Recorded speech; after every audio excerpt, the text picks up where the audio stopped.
할렐루야. 오늘은 비가 내려서 저 라카나다에서 들어가는 구드메사 트레일 길을 갈 수가 없었고, 그래서 오늘은 이 스위처폴 피크닉 에어리어에 파킹랏에 와가지고 차를 옆에 세워두고 차 안에서 1시간 동안 또 찬송과 기도를 드리고, 그리고 저 뒤에 윌슨 마운틴 쪽에 그 마운틴 윌슨에서 갈라져 나오는 지류, 그 산을 바라보면서 오늘 강의를 하고자 합니다. 오늘 사랑과 영성 강의는 24번째로 하나님의 첫사랑에 대해서 살펴보도록 하겠습니다. 우리 인간이 할 수 있는 가장 아름다운 사랑은 바로 첫사랑일 것입니다. 아직 그 이해타산도 모르고 어떠한 욕심도 모르고 최초의 그 소년 소녀가 이성의 눈을 뜨고 상대를 바라보면서 사랑의 마음을 느끼는 것, 그것이 첫사랑인데, 그때의 우리 사람의 마음은 상대방이 고귀하고 귀하고 높고 나보다 더 훨씬 그와 같은 높은 존재로 생각합니다. 그래서 상대방 앞에서는 말도 잘 하지 못하고 수줍어하고 사랑한다는 말을 하지도 못하고, 그리고 혹시라도 상대방에게 상처를 줄까봐 조심하는 것이, 이것이 사랑의 마음입니다. 그래서 이 첫사랑의 마음은 상대를 먼저 생각하고 상대를 높이고 나는 상대에 비해서 부족하다고 스스로 자기를 낮추는 희생적인 사랑이 첫사랑입니다. 그래서 첫사랑은 아름답고, 그 첫사랑은 아마 맨 처음 사랑을 느끼는 그 당시에 단 한 번의 사랑일 것입니다. 계속 상처 주고 상처 받고 또 많은 시간이 흐르다 보면 우리의 감정이 익숙해져 가지고 그와 같은 상대방 중심의 사랑을 하는 그와 같은 사랑의 마음이 사라집니다. 그러므로 처음 우리 인간이 사랑을 느낄 때 그것은 희생적이고 상대방 중심주의의 사랑을 하는, 어떻게 보면 아가페의 사랑과 많이 닮았습니다. 그래서 유명한 시인 괴테는 첫사랑에 대한 시를 다음과 같이 썼습니다. 아, 누가 되돌려 주랴 그 아름답던 나날을, 첫사랑 그때를.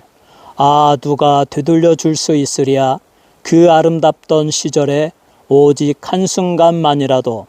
외로이 나는 이 상처를 키우며 끊임없이 되살아오는 슬픔에 가버린 행복을 서러워할 뿐. 아, 누가 되돌려 주랴 그 아름답던 나날을, 첫사랑 그 즐거운 때를. 괴테. 이 최고의 아름다운, 아, 누가 되돌려 주랴 그 아름답던 나날을, 첫사랑 그 즐거운 때를. 그 첫사랑은 참으로 아름답고 즐겁다는 것을 우리에게 말해주고 있습니다. 그런데 하나님께서 우리 인간을 처음 사랑으로 하나님이 먼저 우리를 사랑하셨습니다. 하나님이 먼저 마음을 열고 우리에게 사랑한다고 고백하셨고, 사랑의 액션을 우리에게 취해 주셨습니다. 우리가 비록 죄인이었고 하나님으로부터 멀어졌고 그를 대적했고 죄로 썩어서 냄새나는 삶을 살았지만, 하나님이 우리를 먼저 사랑하셨습니다. 심지어 우리 인간이 하나님을 믿지 아니하고 그에게 분노를 보이며 그가 가장 싫어하는 다른 신들, 우상을 숭배할 때조차도 하나님은 우리에게 첫사랑으로 다가오셨습니다. 그리고 우리를 존귀히 여기시고 하나님의 말할 수 없는 하늘의 복으로 채워주십니다. 하나님은 오늘도 우리를 사랑하십니다. 그리고 우리의 마음 문을 여시기를 기다리십니다. 하나님의 사랑은 계속되고 언제나 있고 그리고 결코 변치 않습니다. 한 청년이 대학 생활을 하는데 술 먹고 방탕하고 흥청망청 그야말로 망나니 같은 죄를 먹고 마시는 삶을 살았습니다. 매일 술을 먹고 그냥 강의도 빠지고 온갖 죄를 저지르며 그렇게 살아가던 한 청년이 한 번은 그냥 술 파티에 가서 엄청 술을 먹고 취해서 기숙사를 가다가 기숙사까지 들어가지도 못하고 기숙사 앞에 잔디밭에서 그만 잠이 들었습니다. 세상 모르게 잠을 자고 아침에 일어나 보니 공기가 맑고 하늘이 푸르고 태양이 밝게 빛나고 그리고 새들이 지저귀고 참으로 아름다운 세상이 보였습니다. 그때 이 청년은 자기의 인생을 되돌아보았습니다. 뭔가 잘못되었다. 내가 이렇게 살려고 한 것이 아닌데 왜 내가 이렇게 술 먹고 공부도 하지 아니하고 방탕하고 잘못된 길로 가고 있을까? 내가 언제부터 그랬을까? 하면서 자신을 후회하면서 어린 시절부터 다녔던 교회를 생각하며 하나님을 생각하기 시작했습니다. 그리고 하나님께 엎드려 기도합니다. 오 하나님, 당신은 나를 귀한 존재로 여기셨는데 저를 존귀히 여기고 저에게 먼저 사랑으로 다가오셨는데 제가 그 하나님의 사랑을 뿌리치고 제 마음대로 망나니의 삶을 살았습니다. 회개하오니 저를 용서하여 주옵소서. 우리가 잘 아는 존 뉴턴 어메이징 그레이스를 쓴 이 존 뉴턴도 똑같은 회심을 했습니다. 그는 잔악한 노예 상인이었습니다. 아프리카에서 흑인들을 잡아다가 막 유럽에 파는 그야말로 그 인권을 유린하는 악한 일을 했습니다. 죄책감도 없이. 그런 일을 하던 그가 어느 날 대서양을 건너는데 대서양에 큰 폭풍우가 몰려와가지고 배가 막 흔들리면서 잠길 지경에 있었습니다. 모든 노력을 다해서 배에 물을 퍼내며 살아내려고 했지만 도저히 인간의 힘으로 할 수 없다는 것을 깨닫게 되었습니다. 그때서야 존 뉴턴은 어린 시절 어머니의 무릎에 앉아서 듣던 성경 이야기, 엄마와 함께 부르던 찬송가, 어린 시절 주일학교를 다녔던 그 찬송가와 하나님의 말씀들이 생각나서 그 전능하신 하나님 앞에 무릎을 꿇고 간절히 기도했습니다. 하나님, 참으로 이제 나는 죽게 되었사온데 내가 죄인인 것을 고백합니다. 제가 원치 아니하게 너무나 악한 삶을 살아왔습니다. 한 번만 용서해 주시고 저를 살려주신다면 앞으로 하나님을 위해서 살겠습니다. 간절히 하나님께 기도했더니 하나님이 그 기도를 들어주시고 그 극심한 풍랑이 점점점 잦아들고 잔잔하게 되고 그리고 안전하게 집에 돌아올 수가 있었습니다. 존 뉴턴은 변화되어지고 신학교를 다니고 목사가 되고 아름다운 찬송시를 쓰고 주의 복음을 전하는 일꾼이 되었습니다. 아까 그 대학생 청년도 처절하게 회개하고 그리고 교회에서 자기에게 일어났던 일들을 간증하고 대학을 졸업하고 나서 신학교에 가고 그리고 작은 시골 마을에 목사로 부임하여서 복음을 전하는데 이 사람은 말하기를 자기는 설교하는 것이 밥 먹는 것보다, 그는 이렇게 말합니다. 나는 밥 먹는 것보다도 설교하기를 더 좋아합니다. 설교하는 것이 하나님께서 나를 위해 행하신 것에 대해 감사하는 나의 방법입니다. 내가 설교할 때 하나님께 가장 가까이 간 것처럼 느껴지기 때문입니다. 라고 말했습니다. 그러면서 그는 이렇게 말합니다. 설교할 때 항상 하나님의 사랑을 강조합니다. 하나님은 당신을 아십니다. God knows you. 하나님은 당신을 사랑하십니다. God loves you. 하나님은 당신을 원하십니다. God wants you. 하나님은 당신을 항상 사랑하셨으며 또 항상 사랑할 것이며 당신이 그의 자녀가 되기를 원하십니다. 예수 믿고 하나님의 자녀가 되십시오. 그의 설교의 핵심 포인트는 항상 이러한 거였습니다. 그분이 바로 시카고의 인너시티에서 목회하는 르벤 목사의 이야기입니다.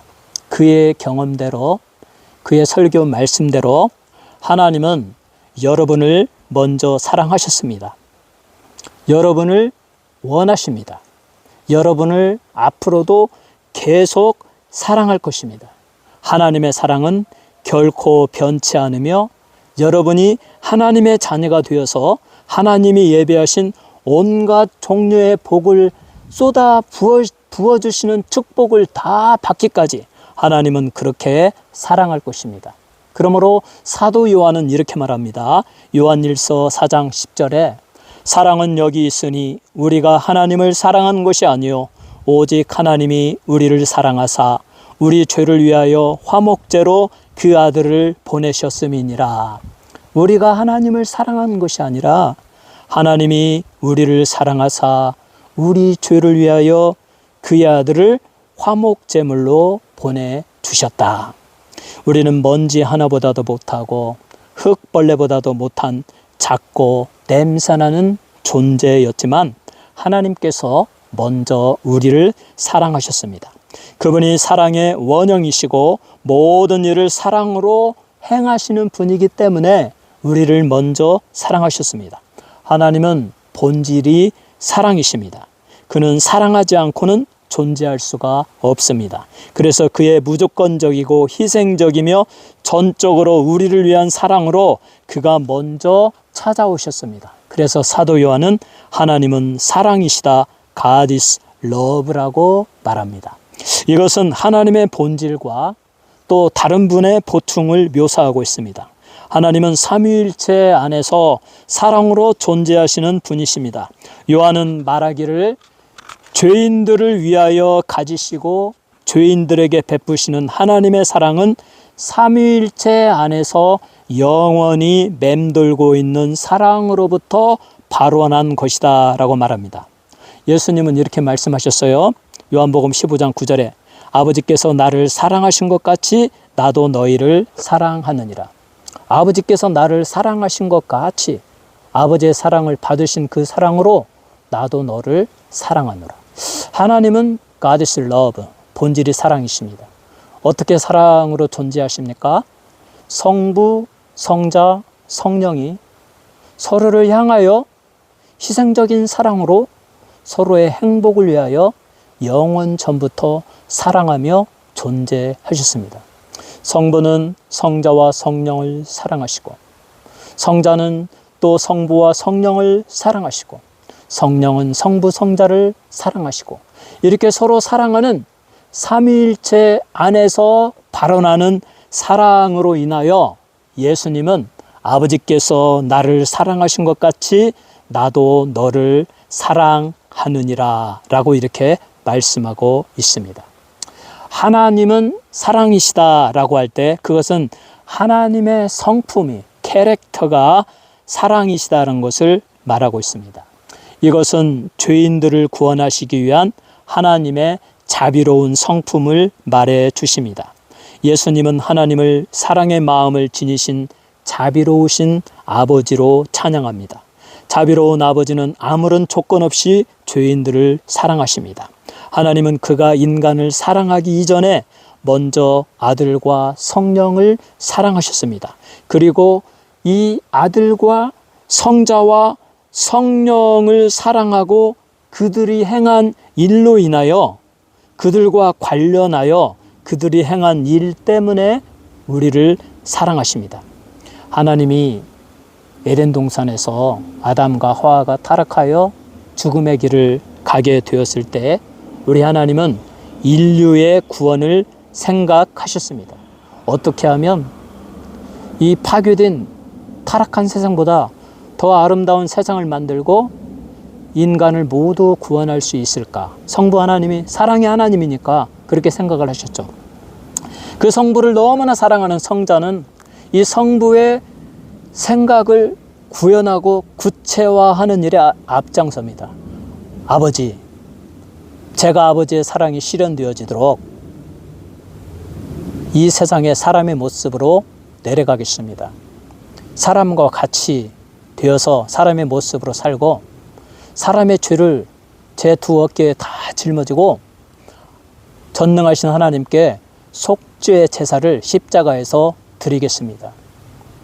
나의 드리는 속죄의 제물을 인간의 죄를 속하기 위한 제사를 하나님이 받으시고 연락하시고 누구든지 예수의 피를 의지하는 자마다 죄가 없다고 사하여 주옵소서. 용서해 주옵소서. 하나님의 성령을 부어주셔서 저들 안에 파괴되어진 하나님의 형상을 회복시켜 주시고 하나님의 자녀로 삼아 주시고 하나님의 사랑을 쏟아 부어 주셔서 하나님이 원래 이 세상을 창조하셨던 목적대로 구원받은 백성과 하나님과 사랑하며 또 저 영원한 천국에 들어가서 영원토록 행복한 삶을 살도록 우리 하나님이 허락하여 주옵소서. 이 성자께서 이렇게 성부에게 자원했습니다. 성령께서 이 성부께서 그 성자의 그 마음과 사랑과 헌신의 마음을 아시고 그것을 기쁨으로 받으셨습니다. 성령도 동의하셨습니다. 이렇게 해서 성자께서 하나님을 아버지를 사랑하는 마음으로 또 순종하는 마음으로 이 세상에 오셔서 인간을 위하여 십자가에서 속죄의 제사를 드리셨고 죽으셨고 또 3일 만에 성령께서 권능으로 그를 살리시고 부활케 하고 그리고 천국으로 올리셨습니다. 이처럼 우리 전능하신 성부 하나님은 성자 예수님께서 아들께서 행하신 그 위대한 그 희생의 사역, 사랑의 행위와 또 성령께서 그 모든 일에 함께 하시고 아들을 살리시고 아버지의 보좌로 인도하신 그 성령의 사역을 인하여 전능하신 성부 하나님은 인간을 사랑하십니다. 첫사랑으로 먼저 돌아오십니다. 아무리 강팍하고 아무리 죄인이고 아무리 방탕하는 삶을 살고 있다 할지라도 하나님은 포기하지 않으시고 하나님은 그를 아시고 그를 사랑하시고 그를 원하시고 그가 하나님께로 돌아와 하나님의 자녀가 되기를 원하시고 그리고 계속적으로 사랑하시는 겁니다. 이처럼 요한은 사랑의 기원, 우리 기독교의 사랑의 기원을 이 신성의 인격들 사이에서 흐르는 삼위일체의 사랑으로부터 발원한다라고 말합니다. 그러므로 우리는 이 하나님의 위대한 사랑을 깨달아야 됩니다. 그리고 우리에게 먼저 사랑으로 다가오신 우리 하나님의 사랑을 마음을 열고 받아들이고 하나님이 원하시는 대로 그의 아들 예수 그리스도를 나의 구주로 영접하고 예수의 보배 피로 머리부터 발끝까지 씻기움 받고 하나님이 부어주시는 성령의 권능으로 거듭나서 하나님과 사랑하며 저 영원한 천국을 소망하며 살아야 될 것입니다. 그러므로 요한계시록 3장 20절에 하나님은 계속해서 이렇게 말씀하십니다. 볼지어다 내가 문 밖에 서서 두드리노니 누구든지 내 음성을 듣고 문을 열면 내가 그에게로 들어가 그로 더불어 먹고 그는 나로 더불어 먹으리라. 이것은 우리의 주님이 성령을 통하여 여러분의 마음의 문을 두드리고 계십니다. 첫사랑으로 여러분을 사랑한다고 알리시고 고백하기를 원하십니다. 그러므로 성령을 통하여 여러분의 마음의 문을 두드릴 때 여러분이 갑자기 하나님을 생각나게 되고 하나님의 말씀을 사모하게 되고 천국이 있다고 생각나게 되고, 그리고 예수가 누구인지 알고 싶어 하게 되고, 예수의 복음을 듣고 믿어지고, 예수를 영접하고 예수의 보배 피로 씻기움 받고, 우리 하나님께 엎드려 기도하고 성령 받고 저 영원한 천국을 소망하며 살아가게 되는 것입니다. 이 하나님의 첫사랑을, 여러분을 사랑하는 그 놀라운 사랑을 받아들이시고 아멘으로 화답하시고 우리 주 예수를 영접해서 하나님의 자녀가 되는 놀라운 권세를 힘입으시기를 예수님 이름으로 축원합니다.